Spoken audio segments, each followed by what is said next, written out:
절까지의 말씀, 제가 지금 성경으로는 신약성경 161페이지에 있습니다. 요한복음 9장 13절부터 41절까지의 말씀, 긴 말씀이지만 저와 여러분이 한 절씩 교독하고 마지막 절을 합독하며 읽도록 하겠습니다. 교독합니다. 그들이 전에 맹인이었던 사람을 데리고 바리새인들에게 갔더라. 예수께서 진흙을 이겨 눈을 뜨게 하신 날은 안식일이라. 그러므로 바리새인들도 그가 어떻게 보게 되었는지를 물으니 이르되 그 사람이 진흙을 내 눈에 바르매 내가 씻고 보나이다 하니, 바리새인 중에 어떤 사람은 말하되 이 사람이 안식일을 지키지 아니하니 하나님께로부터 온 자가 아니라 하며, 어떤 사람은 말하되 죄인으로서 어떻게 이러한 표적을 행하겠느냐 하여 그들 중에 분쟁이 있었더니, 이에 맹인되었던 자에게 다시 묻되 그 사람이 내 눈을 뜨게 하였으니 너는 그를 어떠한 사람이라 하느냐. 대답하되 선지자니이다 하니, 유대인들이 그가 맹인으로 있다가 보게 된 것을 믿지 아니하고 그 부모를 불러 묻되, 이는 너희 말에 맹인으로 났다 하는 너희 아들이냐. 그러면 지금은 어떻게 해서 보느냐. 그 부모가 대답하여 이르되 이 사람이 우리 아들인 것과 맹인으로 난 것을 아나이다. 그러나 지금 어떻게 해서 보는지 또는 누가 그 눈을 뜨게 하였는지 우리는 알지 못하나이다. 그에게 물어보소서. 그가 장성하였으니 자기 일을 말하리이다. 그 부모가 이렇게 말한 것은 이미 유대인들이 누구든지 예수를 그리스도로 시인하는 자는 출교하기로 결의하였으므로 그들을 무서워함이로라. 이러므로 그 부모가 말하기를 그가 장성하였으니 그에게 물어보소서 하였더라. 이에 그들이 맹인이었던 사람을 두 번째 불러 이르되 너는 하나님께 영광을 돌리라. 우리는 이 사람이 죄인인 줄 아노라. 대답하되 그가 죄인인지 내가 알지 못하나 한 가지 아는 것은 내가 맹인으로 있다가 지금 보는 그것이니이다. 그들이 이르되 그 사람이 내게 무엇을 하였느냐? 어떻게 내 눈을 뜨게 하였느냐? 대답하되 내가 이미 일렀어도 듣지 아니하고 어찌하여 다시 듣고자 하나이까. 당신들도 그의 제자가 되려 하나이까. 그들이 욕하여 이르되 너는 그의 제자이나 우리는 모세의 제자라. 하나님이 모세에게는 말씀하신 줄을 우리가 알거니와 이 사람은 어디서 왔는지 알지 못하노라. 그 사람이 대답하여 이르되 이상하다. 이 사람이 내 눈을 뜨게 하였으되 당신들은 그가 어디서 왔는지 알지 못하는도다. 하나님이 죄인의 말을 듣지 아니하시고 경건하여 그의 뜻대로 행하는 자의 말은 들으시는 줄을 우리가 아나이다.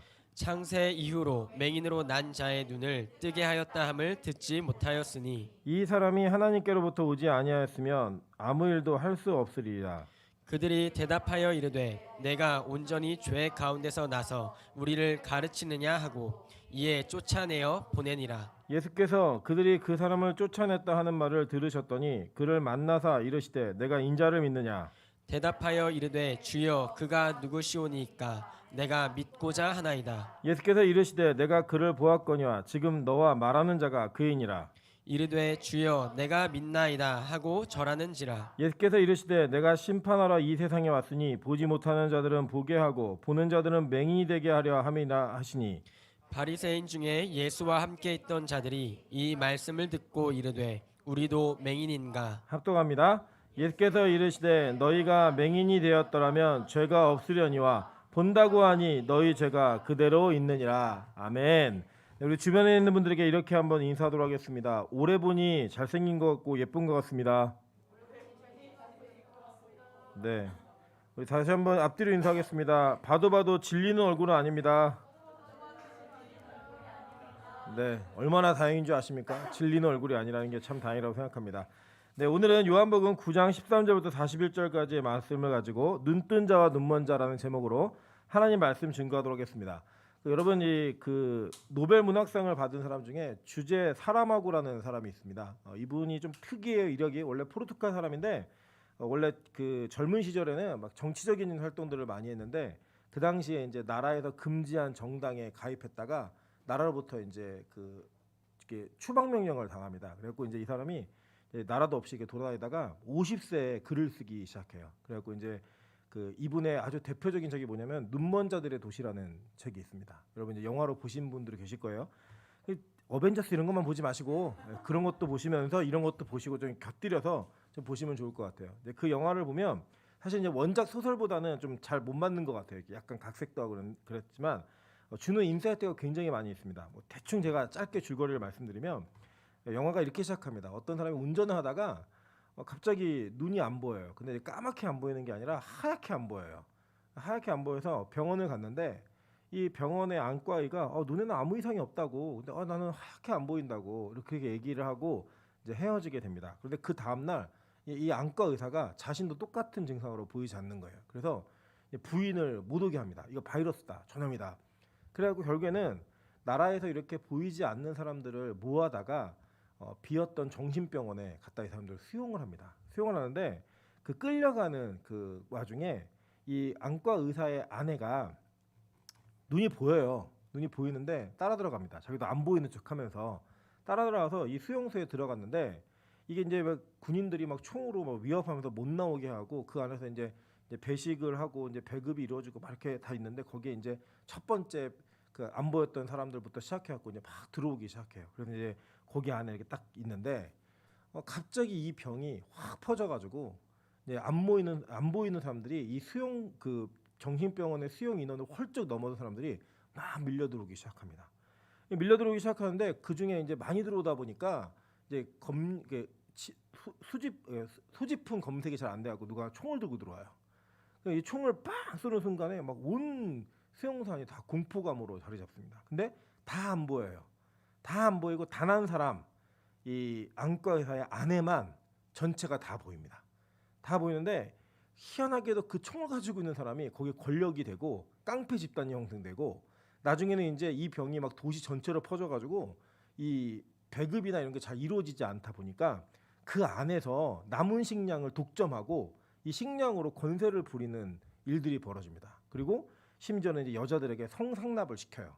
이걸 보다 못한 의사의 아내가 가위로다가 그 대장을 죽이고 불을 질러 버립니다. 여기 수용소 밖으로 막 다 나와봤는데 그때서야 안 거예요. 전 세상이 다 이 바이러스로 인해서 막 눈이 안 보여서 죽은 사람들 엄청 많고, 근데 이 여자만 보이는 거예요.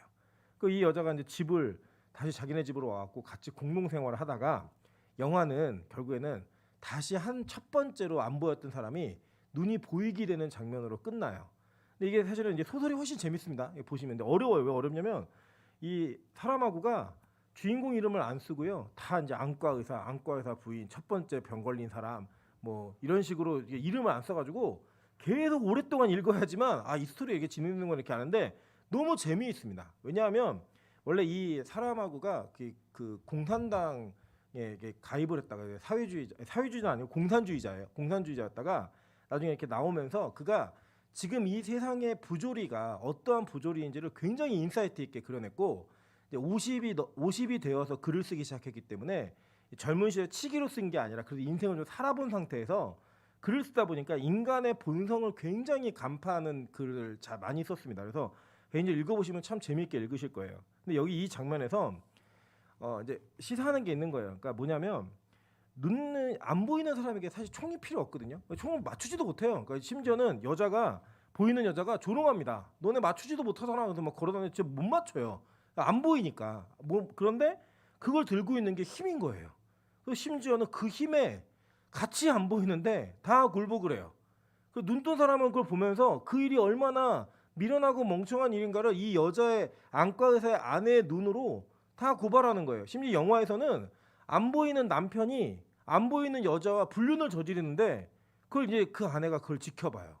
그걸 보면서 뭐 자괴감을 느끼고 막 힘들어합니다.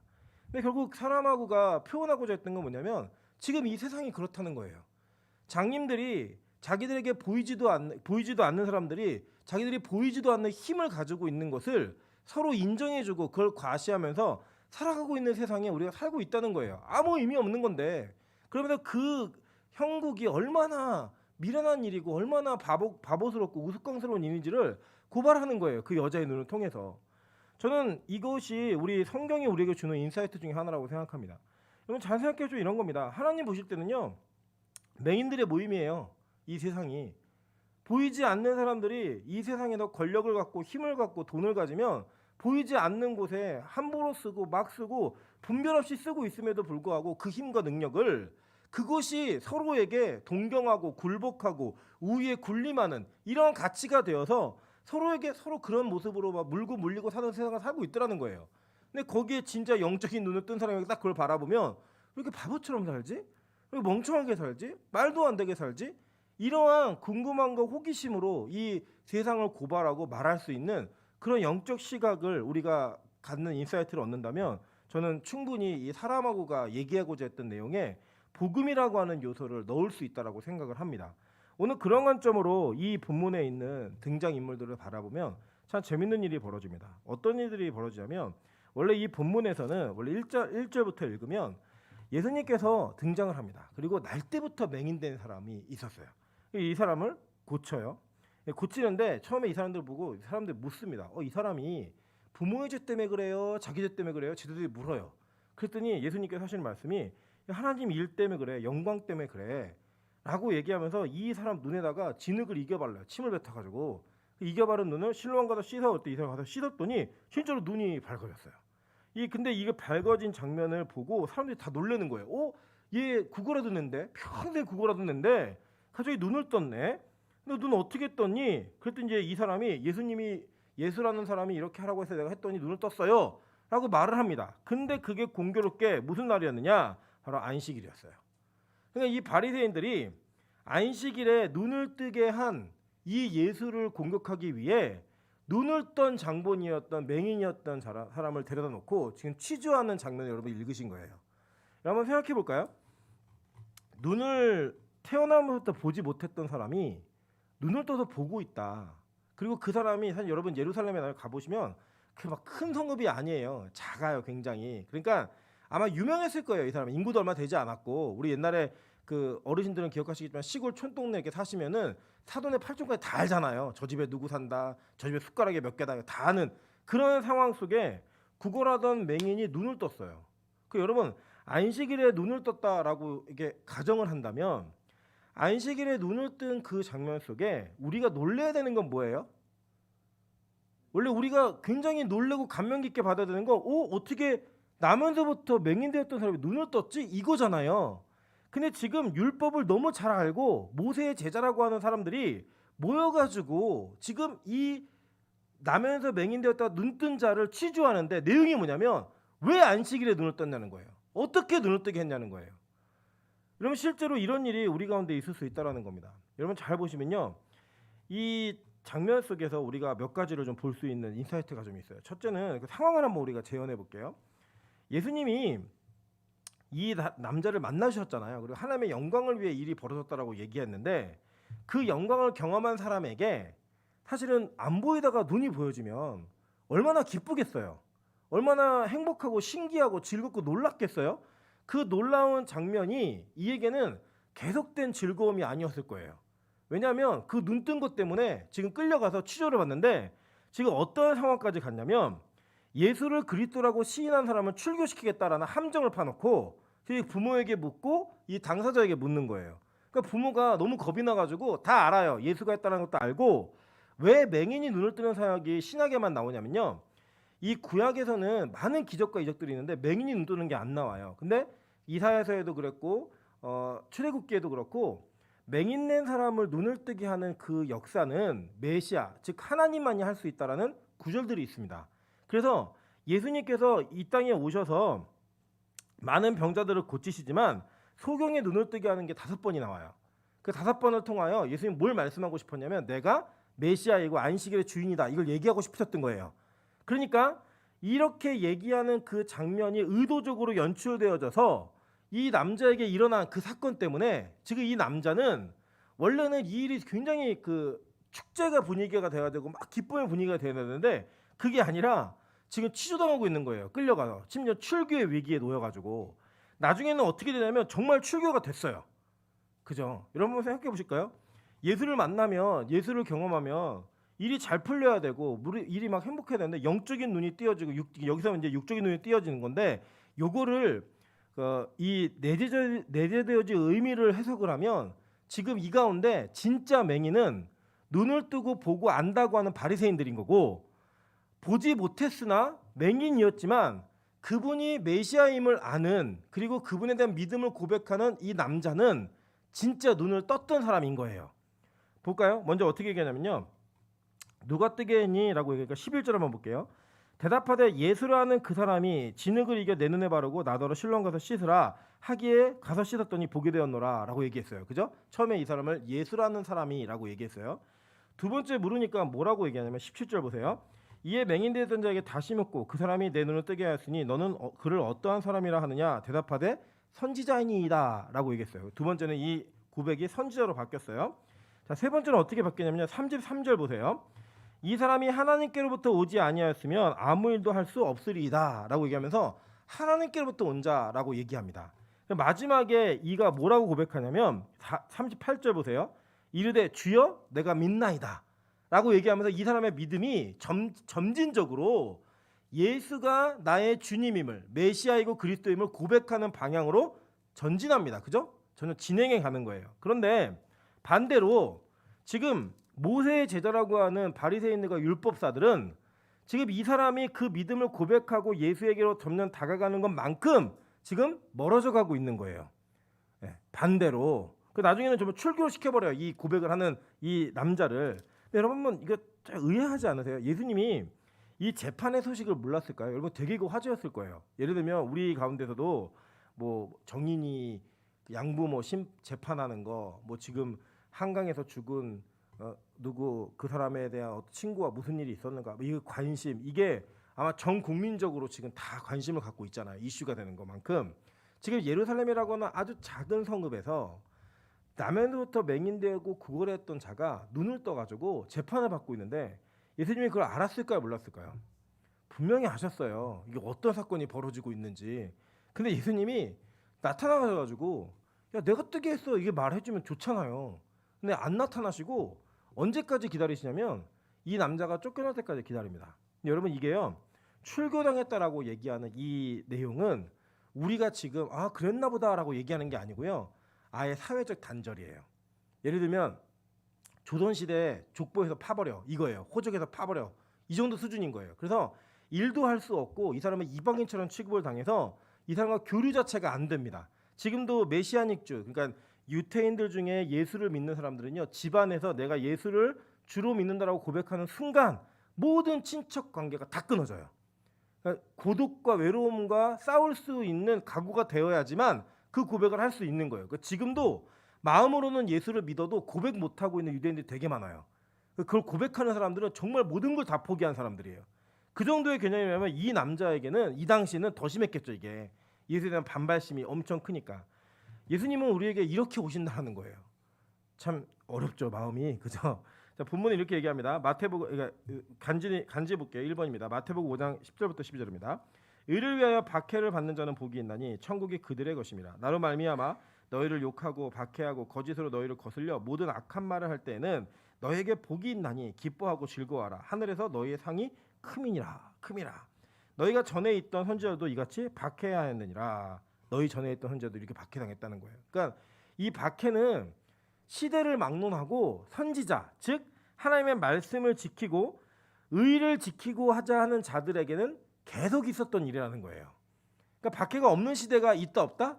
없어요. 그냥 여러분 예수를 믿는 순간부터는 고난의 길인 거예요. 그냥 그 고난을 그러니까 예수의 믿음을 온전히 고백하면 여러분 고난 받는 것이 지극히 당연합니다. 한번 제가 아까도 이제 말씀을 전하고 나서 한번 돌이켜봤는데 이런 생각이 들더라고요. 야 이렇게 비이성적인 거를 진리라고 외치고 이거를 정말 믿지 않는 사람들이 알면 우리를 어떻게 생각할까? 이 생각을 하니까 아, 저 사람들이 우리를 미친 사람으로 생각하겠구나. 너무 당연하겠더라고요. 그게 그냥 교회 다니면 사람들 어떻게 생각하냐면 예배드리고 헌금 내고 뭐 좋은 일하고 이 정도의 개념으로 생각하는데 우리가 믿고 있는 진리가 이거야라고 진짜 얘기하는 순간 저 완전 또라이네. 이거를 각오해야 된다라는 거예요. 그런데 이 코로나 시국이 또 어렵잖아요. 예수 믿는 그러니까 지금 나라도 언론도 좀 문제인 게 뭐 상점이나 이런 데서 코로나 환자 나오면 안 나와요. 근데 교회는 그냥 실명 다 밝혀요. 어느 교회에서 무슨 일이 있었고 몇 명이 확진됐고 다 밝혀요.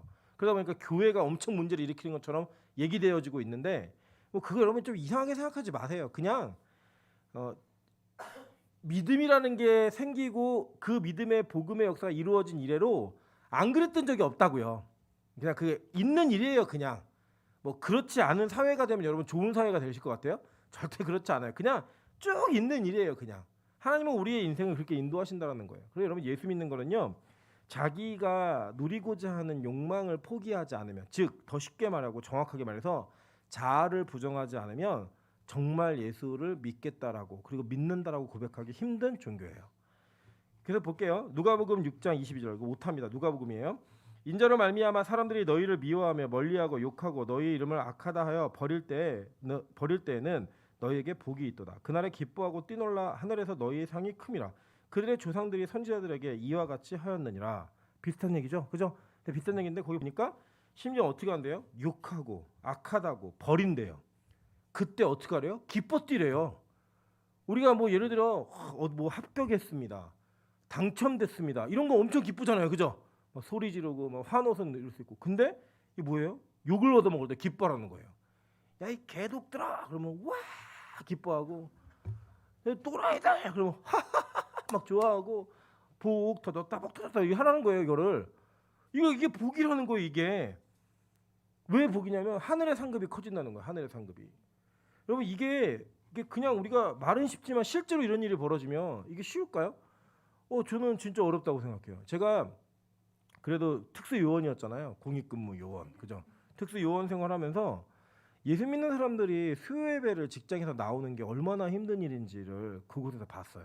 못 가는 거예요. 근데 지금은 좀 바뀌었더라고요. 지금은 뭐 부장이 퇴근했건 안 했건, 자기 과장이 퇴근했건 안 했건 그냥 자기 일 끝나면 다 간대요. 90년생들은 더 일 시키려고 그러면 수당 주냐고, 안 주면 그냥 가고, 초과 근무가 이게 시간이 넘어가면 신고한다고 진짜 그렇게 얘기를 한대요. 근데 이게 교회에도 들어왔대요. 제가 얼마 전에 대형교회에 있는 친구를 만나서 얘기했더니 젊은 목사들이 이런 분위기래요. 교회 일이 있으니까 오늘 뭐 좀 하자 그러면은 저희 근무 시간 끝났다고 그냥 가고, 그거 제 일 아닌데요 그러면 그냥 가고, 이런 일들이 있어갖고 너무 황당하다. 그래서 저희 40대가 약간 낀 세대다 이런 얘기를 한 거예요. 왜냐면 꼬인 세대. 왜냐면 위에 세대하고는 그런 정서가 좀 통해가지고 저희 때는 윗사람이 퇴근 안 하면 그냥 앉아 있었거든요. 아무 말 못하고 가만히 앉아 있고 그랬는데 밑에 애들은 저희처럼 안 하는 거예요. 그래갖고 되게 힘들다고 이런 얘기를 하는 걸 들었어요. 제가 이제 저희 교회는 그렇진 않으니까. 어쨌든 그렇게 안 그래요 진짜 가나? 네, 어쨌든 그런 모습들이 하나님 은혜 가운데 이렇게 잘 이렇게 소화가 되지 않을 때 생기는 문제들이 분명히 있겠죠. 중요한 건 뭐냐면 그런 상황 속에서도 우리가 믿음을 지킨다라고 하는 것은 욕먹을 각오를 해야 된다라는 거예요. 여러분 잘 보세요. 이 욕먹는 게 얼마나 힘드냐면요. 기분이 나빠요. 일단 내가 왜 욕을 먹어야 되지? 내가 왜 이것 때문에 욕을 먹어야 되지? 기분이 나빠요. 그리고 한 번으로는 괜찮은데 이게 계속 지속적이에요. 끝나지가 않는 거예요. 내가 신앙을 포기하지만 끝나는 거예요. 되게 어렵죠. 그 기피 대상 1호가 예수 믿는 여자라면서요. 그 결혼정보업체. 이유가 뭐냐면 자기 돈 11조 갖다 하고 막 이런다고. 그래서 예수 잘 믿는 그 신앙생활을 열심히 하는 건 마이너스예요. 오히려. 여러분 그래서 혹시 듀오나는데 가입하실 때 이게 쓰세요. 그냥 가다 말다 함, 뭐 썬데이 뭐 이런 식으로 써야지. 저는 신실하게 뭐 모든 예배를 다 참석하고 주를 위해서 인생을 드렸습니다. 이런 쓰면은 아무도 안 데려간대요. 근데 이런 시대가 된 거예요, 실제로. 여러분 이게 참 어렵습니다. 근데 보세요. 요한복음 15장 18절부터 22절에 이렇게 얘기합니다. 세상이 너희를 미워하면 너희보다 먼저 나를 미워한 줄 알라. 너희가 세상에 속하였으면 세상이 자기 것을 사랑할 것이나 너희는 세상에 속한 자가 아니요 도리어 내가 너희를 세상에서 택하였기 때문에 세상이 너희를 미워하느니라. 내가 너희에게 종이 주인보다 더 크지 못하다 한 말을 기억하라. 사람들이 나를 박해하였은즉 너희도 박해할 것이요 내 말을 지켰은즉 너희 말도 지킬 것이라. 그러나 사람들이 내 이름으로 말미암아 이 모든 일을 너희에게 하리니 이는 나를 보내신 이를 알지 못함이라. 내가 와서 그들에게 말하지 아니하였더라면 죄가 없었으려니와 지금은 그 죄를 핑계할 수 없느니라 라고 얘기하시면서 지금 박해받는 자와 박해하는 자가 어떤 운명이 될 것인지를 나누고 계신 거예요.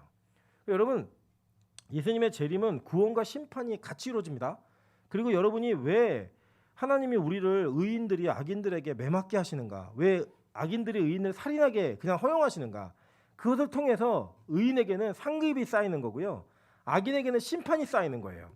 그 여러분이 희생과 여러분의 수고와 여러분의 핍박 가운데 넘어짐과 쓰러짐과 아파함으로 말미암아 하나님은 죄의 심판에 대한 재앙을 그들의 머리 위에 계속 쌓으시는 거예요. 그리고 우리는 그 심판, 이 세상에 대해 고난과 역경을 당할 때 그 심판의 면제와 함께 상급이 쌓이는 거예요. 그만큼. 그러니까 지금 이런 겁니다. 내가 처음과 상급이 많을까 안 많을까 계산해 보시면 돼요. 어떻게 계산하면 되느냐? 내가 이 땅에서 예수 믿는 것 때문에 이 복음을 온전히 시키는 것 때문에 얼마나 핍박받고 얼마나 고통당하고 순환받았는가, 이거를 기억해 보시면 여러분의 상급이 있는가 없는가를 계산할 수 있는 거예요. 자, 이게 없으면, 없다라고 하는 건 뭐냐면 여러분 세상에서 친하게 지는 거예요. 세상하고 세상에 속한 자가 되어서. 이게 있으면요 세상에 속한 자가 아닌 이 세상과의 부딪힘이 있었던 거예요. 그 부딪힘은 여러분이 가끔 그런 얘기 하시더라고요. 제가 예를 들어 뭐 우리 교회 형제 자매들도 그런 게 있는 것 같아요. 뭐 어떤 권면이나 뭘 얘기를 했는데 그거를 거절하고 나면 마음이 불편한가 봐요. 그래서 저한테 그러고 나서 이제 문자들을 보내요. 목사님 그래서 섭섭하셨을 것 같은데 마음이 상처받으셨죠? 이런 막 얘기를 해요. 근데 저는 절대 그렇게 생각하지 않아요. 목사는 그리고 교역자들은요 그 운명을 지니고 사는 거예요. 누군가에게 하나님의 길을 얘기해 줬을 때 그 사람이 듣고 안 듣고는 그 사람의 선택이에요. 그리고 그것 때문에 내가 핍박을 당했다, 내가 무슨 어려운 일을 당했다, 그럼 저는 그 일이 저에게는 상급이라고 생각되기 때문에 전혀 마음에 부담감이 되지 않는 거예요. 반대로 그분이 순종하면 같이 복을 받겠죠. 저는 그거 어렵지 않아요. 물론 뭐 그 권면을 안 들었기 때문에 심판받고 너는 복받 이런 개념으로 얘기 드리는 게 아니에요. 그러니까 여러분이 혹시 그런 일로 인해서 제가 상처를 받게 되는 일이 있다 하더라도 너무 크게 걱정하지 마세요. 예, 그냥 나중에 뭐 밥 사주고 고기 사주면 다 풀려요. 그냥 먹고 그러면 다 풀리고 별일 아니에요. 그리고 그러한 핍박은 다 견딜 수 있는 핍박이라는 거예요. 심지어는 믿지 않는 자들에게 당하는 일들까지도. 그 뭐 어려우셨죠? 마음이 힘들었죠? 왜 힘들어요? 그게 복이라는데, 그게 기뻐하라는 내용인데. 여러분 그래서 하나님이 여러분의 인생을 통해 영적인 눈을 뜨게 하시잖아요. 제가 예언할게요. 여러분 망합니다. 아멘이 안 되시죠? 그죠? 여러분 영적인 눈을 뜨잖아요. 망해요. 예, 왜 망하냐면 이전에 내가 바라던 모든 것들로 인해 내 영혼이 무너지는 걸 아니까요. 이제는 더 이상 그거를 쳐다보지 않게 돼요. 근데 그거를 세상 사람들 다 해요. 눈 안 뜬 사람들은 다 하고 있으니까 그 다 하는 것들을 내가 안 할 때 갖는 나 혼자만의 낙오된 마음, 약간 소외된 그런 상황들, 이런 게 막 생겨요. 뭐 예를 들면 그런 거예요. 제가 지난번 주일에도 말씀드렸지만 막 세상 친구들이 막 꾸미고 나올 때 나는 319 특기 입고 나가고 전신갑주 입고 나가고 이러면서 그 안에서의 외로움 느껴요. 애들이 조롱하거든요.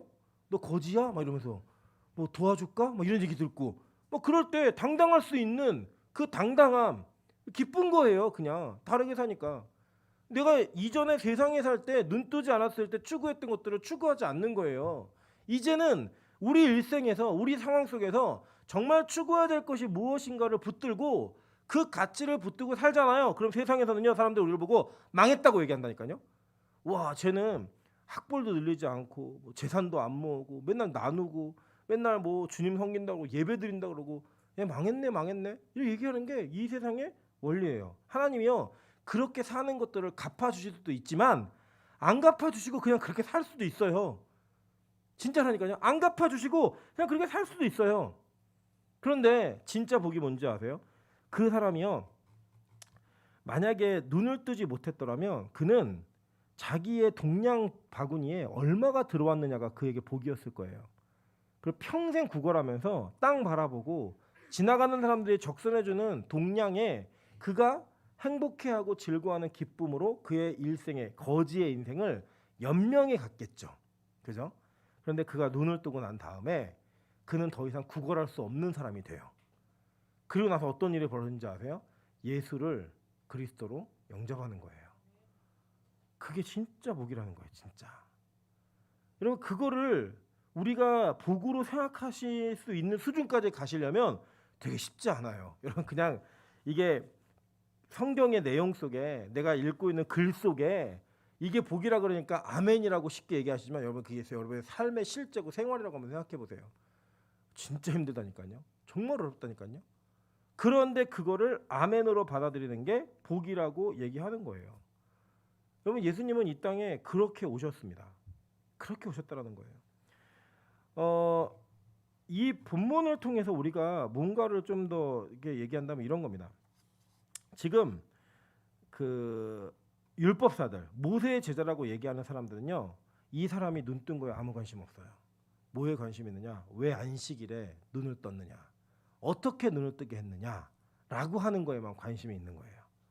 그래서 은혜는요 모든 것을 다 덮습니다. 모든 것을 다 덮어요.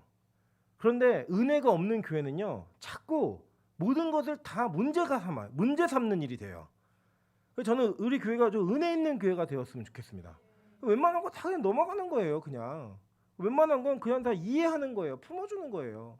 관계 속에서도 마찬가지예요. 여러분 진짜 은혜가 있잖아요. 그러면 지금 이 사람이 어떻게 변화되고 있고 바뀌고 있는가에 관심이 있는 거지, 그가 예전에 어떤 사람이었는지, 왜 옛날엔 그랬는데 지금은 이랬는지 이런 거 갖고 얘기하지 않아요. 어제 저녁에 제자에게 문자가 나왔어요. 누군가를 굉장히 미워하고 싫어서 견딜 수가 없는 마음들을 표현을 했어요. 제가 거기에 딱 한마디를 얘기했어요. 야, 용서하는 건 하나만 잃어버리면 되고 용서하지 않는 건 두 개를 잃어버리는 거야. 용서하면은 뭘 잃어버리면 과거를 잃어버리는 거고, 용서하지 않으면 현재와 미래를 잃어버리는 거야. 나는 네가 지혜로운 사람이 되길 바란다. 얘기했어요. 여러분 이게 참 그냥 지나가는 말 같지만요, 우리가요 은혜가 없으면 자꾸 과거 일에 집착을 해서 현재를 잃어버리고 그리고 미래까지도 잃어버리게 돼요.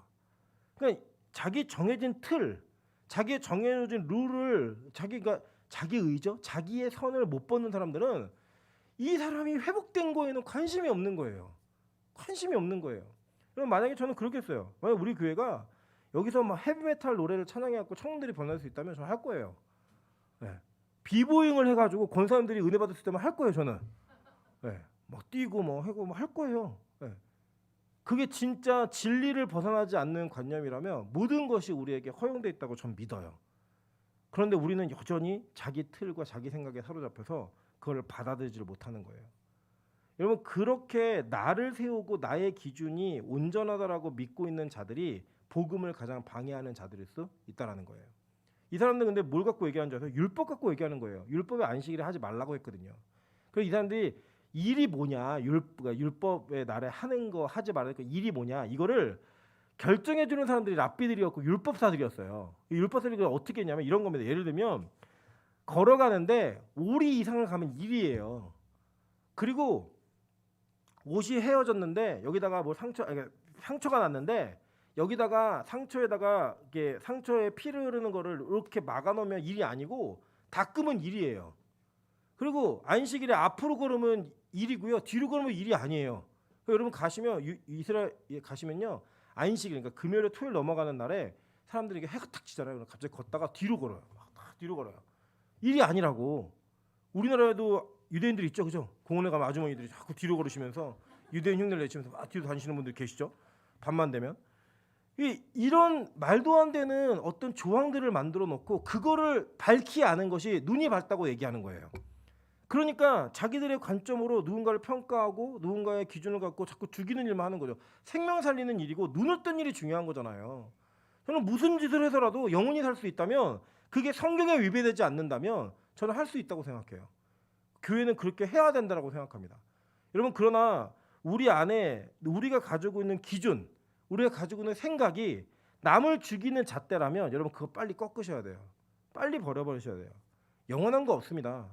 영원한 건 없고요. 이 예배 모범도요, 사람이 만든 거예요. 정확히 말씀드리면 사람이 만든 거예요. 사람이. 여러분 제가 한번 그 얘기 드렸잖아요. 피아노가 처음 만들어졌을 때 이 피아노는 술집에서 흥을 돋구는 악기였어요. 그리고 피아노를 교회에다가 드리는 그 기간이 100년 걸렸어요. 된다 안 된다, 어떻게 술집에서 쓰는 악기를 가지고 오느냐, 이 100년 걸렸다고. 100년. 드럼도 한참 그랬죠, 그죠? 저 청년 초기에 이 드럼을 교회 본당에 올리느냐, 강대상 위에 놓는 교회는 타락한 교회, 내린 교회는 그래도 좀 희망이 있는 교회, 없는 교회는 경건한 교회. 남녀 따로 구분해서 앉고 뭐 신디 이런 거 어떻게 쳐요? 그때 말도 안 되는 얘기였죠, 이런 거요. 이제 그죠, 코미디 같은 일이 있었다니까요. 진짜로 제가 다니던 교회에서 이 드럼을 장로님들이 반대하셔가지고 청년부 예배 시간에 조립하고 예배 끝나면 다시 분리해서 창고에 넣어놓고 매일 했어요. 매주. 우리도 할까요? 매주 이거 분리했다 조립했다. 그 율법적인 그 관념, 그 의자 들어오는 것도 우리나라 한참 걸렸다니까요. 제가 몇 번 말씀드렸잖아요. 원래 우리 한국 교회는 의자가 없었어요. 의자가 없는 교회가 다 태반이었고 의자를 드릴 때 장로님들이 막 누우셨어요. 내 눈에 흙 넣고 넣으라고. 그래갖고 청년들이 막 흙 넣고 그다음에 다시 의자 갖다 드리고 막 이러고 끌어내고 장로님 끌어내고 이런 데 진짜 많았다고요. 근데 지금 의자 안 놓은 교회가 어디 있어요? 오히려 지금은 의자 안 놓은 교회를 이상하게 생각하잖아요. 드럼 없는 교회가 이상한 교회고 이게 다 바뀌어요. 바뀌고 변화된다라는 거예요. 변화. 저희 때 그랬다니까요. 기억할 거예요. 우리 저 또래에 있는 분들은 그때 당시에 오락실은 마귀의 소굴이었어요. 그래갖고 오락실에서 비일비재하게 매일 한 번씩 있는 일은 너 여기 왜 있어? 등짝 탁 맞고 엄마가 머리끄댕이 탁 붙다고 막 끌고 나가는 거예요. 엄마 잘못했어요. 잘못했어요. 그러면 끌려가서 회개하고 잘못했다고. 요새 PC방을 마귀의 소굴이라고 얘기하는 부모가 어디 있어요? 너네 밖에 나가서 놀아라. 그럼 PC방 가서 놀다 와. 돈 주고. 걔네들 거기서 다 만남이 있고 다 모든 일이 다 이루어지는데 이 시대가 막 바뀌는 문화적 변화는요. 받아들일 수 있는 거예요. 더군다나 오늘 이 장면은요. 그런 문화적 차원의 얘기가 아니고 안식일의 주인인 예수가 이 땅에 오셔서 내가 이 날의 주인임을 선포하시는 거예요. 눈먼 병자를 눈을 띄우면서 복음이 일어나고 바뀌고 있다니까요. 제가 말씀드렸잖아요. 하늘문이 트로트로 찬양을 한 지 꽤 됐어요. 한 15년, 20년 정도 가까이 된 것 같아요. 처음에 그거 할 때 그것 때문에 이단이라고 공격 진짜 많이 받았어요. 요새는요. 그 크리스찬 투데이라고 하는 아주 보수적 신문에서 얘기 나왔더라고요. 아니 전국이 트로트 열풍인데 왜 트로트 찬양 안 부르냐고. 그때 알았어요. 야, 하늘문이 앞서가는 교회구나. 너무 앞서가갖고 이게 트렌드가 안 맞는구나. 뭐 이런 생각이 들 정도로. 그러니까 우리 안에 바뀔 수 있는 건 빨리빨리 변해야 돼요. 빨리빨리 바뀌어야 되고 빨리빨리 변화돼서 영혼들을 살리는 일이라면 최선을 다해서 나갈 수 있는 거예요. 오늘 이 본문에서는 묻는 거예요. 마지막 구절로 갈게요. 원래는 이게 참 재밌는 본문이어서 제가 나중에 요한복음 우리 몇 장까지다 멈췄죠? 그러니까 멈췄어요. 멈췄는데 기회가 닿으면은 계속 요한복음을 좀 하고 싶은 마음이 있어요. 하고 싶은 마음이 있는데 뭐라면 바리새인 중에 예수와 함께했던 자들이 지금 이 마지막에 이 맹인되었던 자가 예수 영접하는 얘기를 들으면서 이렇게 물어요. 그럼 우리가 맹인이란 얘기야? 라고 얘기해요. 그랬더니 예수님이 너네가 원래 맹인이었으면 죄가 없어. 근데 본다고 하니까 너네들 죄인이야. 그 무슨 얘기야? 니들 맹인이야. 얘기한 거예요. 왜냐면 얘가 처음에 뭐라고 물었어요. 그 당시에는 맹인은 죄인이에요. 부모의 죄든 자기의 죄든. 명수 지금 그런 거 아니야? 지금 얘기 그때 당시 얘기하는 거야. 그때 당시에는 맹인된 사람은 자기의 죄가 되었던 부모의 죄가 되었던 죄로 인해 그 일이 생겼다고 믿었던 거예요. 그래서 그럼 우리 맹인이야? 이게 바꿔 얘기하고 그럼 우리 죄인이야? 맞아, 니네 죄인이야. 너네가 아예 못 보는 사람이었으면 모르니까 그게 죄가 되지 않지만 니들이 안다고 하고 니들이 본다고 하니까 니네 죄인 맞아 라고 얘기하는 거예요. 여러분 저는 이 예수님의 구원의 역사 속에 제일 불행한 사람이 누구냐면 여러분 한번 생각해 보실까요?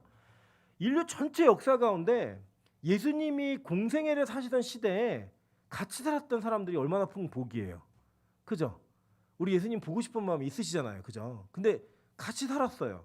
그런데다가 심지어는 예수님이 기적과 이적을 행하시는 여러 가지 일들이 있었는데 그중에 맹인의 눈을 뜨게 하는 장면을 옆에서 본 거예요. 얼마나 신기할까요? 제가 그랬잖아요. 저는 진짜로 귀가 안 들리던 분이 귀가 듣게 되는 걸 봤어요. 진짜로요. 근데 뭐 이게 선명하게 들리는 게 아니라 아예 안 들렸던 분인데 누구 계단에서 내려오는 소리 듣고 음악 소리가 커지면은 그 소리가 듣고 이런 역사를 봤어요. 제가 되게 신기했어요. 진짜로. 그러니까 원래 못 들을 때부터 알고 있던 분인데 그분이 하늘문서 예배를 드리다가 귀가 열렸어요. 그 소리를 듣는 거예요. 누가 온다는 소리를 듣고 음악 소리를 듣는 큰 소리가 있으면 정확하진 않겠지만 이게 의학적으로 가능한지 모르겠는데 정말 들렸어요. 그분은. 그 들리는 걸 제가 봤어요. 너무 행복하더라고요. 목회의 자산이더라고요. 그게 간증할 수 있는 나 이런 거 봤다? 나 이런 거 경험했다? 이 예수님이 직접 이 일을 행하실 때 그걸 본 사람들이 얼마나 큰 감격이었을까요? 근데 그 중에 그 사건 속에 예수님을 그리스도로 영접한 사람이 있었던 반면 인자로 인정했던 사람이 있었던 반면 이 상황 가운데 너 죄인이야라는 얘기를 듣는 사람들이 있었다는 거예요. 사실 오늘 뭐 간지를 열심히 준비했는데 못하네요 항상. 이거는 다시 하기 좀 힘들 것 같아요. 다음 주도 설교할지 몰라가지고 모르겠는데 그냥 확인 하나만 하시죠. 여러분 여러분의 영적인 눈이 뜨여 있는 자인지 감겨 있는 자인지 한번 고민해 보시자는 거예요. 이렇게 예배드리고 하나님께 충성하고 무언가 주님 앞에 헌신하고 있는 게 미련해 보이고 이게 이해가 안 되는 일이라면 여러분은 맹인일 수 있어요. 여러분이 가지고 있는 기존의 방식과 사고와 이성으로 무언가를 판단하고 그것을 재고 있다면 여러분 어쩌면 여러분이 안식일에 눈 뜬 사람을 보면서 왜 안식일에 눈을 떴냐라고 얘기하는 사람일 수 있어요. 저는 우리가 지금 비록 비참한 그리고 정말 불행한 눈이 떠지지 않은 자이라 할지라도 우리가 눈을 떠서 예수를 영접할 수 있다면 망하더라도 눈을 뜨고 망해서 예수를 영접할 수 있는 그런 특권이 있고 선택이 있다면 저 여러분 그 선택을 했으면 좋겠습니다. 여러분의 인생의 모든 걸음 가운데 주님 때문에 손해보는 일, 그 일들이 여러분 두렵다면 여러분 아직 눈을 못 뜬 사람들이에요. 진짜 눈을 뜬 사람은 그것이 보여야 돼요. 내가 손해보는 것이 마땅해야 하고 그것이 너무 감사해야 돼요. 심지어 출교를 당한다 할지라도 나를 눈뜨게 하신 그 예수 그리스도, 예수라는 사람을 의리로 지켰던 것 같은데 점점 발전해서 나중에 뭐라고 고백해요? 주여, 내가 당신을 믿습니다. 내가 믿나이다 라고 고백하는 거예요. 저는 우리 빛과 소금에 이런 일이 참 많았으면 좋겠습니다. 여러분 예수님 이용해서 장사하지 마세요. 예수님 여러분에게 절대 이용받으실 분이 아닙니다. 오히려 예수님 자체가 여러분의 목표이셔야 합니다. 이 세상에 그 어떤 것도 대치할 수 없는, 어떤 것으로 대신할 수 없는 유일한 우리의 소망 예수 그리스도. 그분이 여러분의 눈을 뜨게 하셨을 때 그 뜬 눈을 가지고 예수를 주라고 고백할 수 있는 그런 우리 모두가 되기를 주님의 이름으로 축원합니다. 우리